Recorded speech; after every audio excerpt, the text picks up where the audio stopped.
So yesterday, the world witnessed a truly horrific tragedy unfold in eastern Ukraine. A Malaysian airliner was shot down, killing 298 human beings on board. Many of the passengers were humanitarians on their way to an AIDS conference in Australia.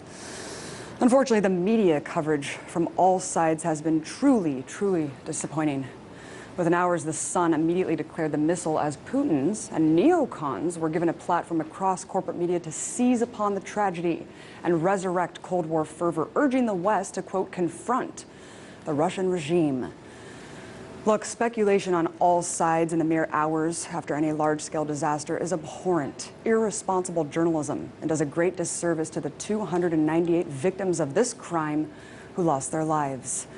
But as of the time of this broadcast, here's what we know. The plane was shot down by what appears to be a surface-to-air missile over the war-torn area of Donetsk, near the Russian border. This is an area rife with violence between Ukrainian forces and separatist fighters ever since the coup and subsequent incursion into Crimea.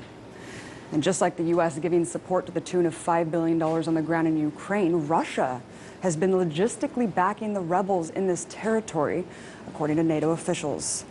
If an international independent investigation does indeed find that the missile was shot by rebel fighters, then the criminals responsible need to be held accountable. To be clear, we don't know yet how these people got a hold of the weapons. But if the investigation finds that this missile was indeed Russian, then it exemplifies exactly why state powers should not be providing high-grade weaponry to militias anywhere in the world. Just yesterday, I covered how nearly every world conflict can be traced back to the U.S. military, whether it be tear gas canisters in Egypt, Bahrain, banned dime weapons in Israel, massive artillery launchers that ISIS just stole 52 of in Iraq, and guns in the hands of Al-Qaeda in Syria. When things like this happen, it should serve as a massive wake-up call. When weapons of war are unleashed, it's far too often innocent civilians that will suffer the most. Still, there will be many to seize this tragedy for political gain in Ukraine, in Russia, and here in the United States. Again, people are taking the wrong lessons and calling for more confrontation when they should be calling for de-escalation. Now, the situation on the ground is changing by the minute, so please refer to the scroll below for the latest updates.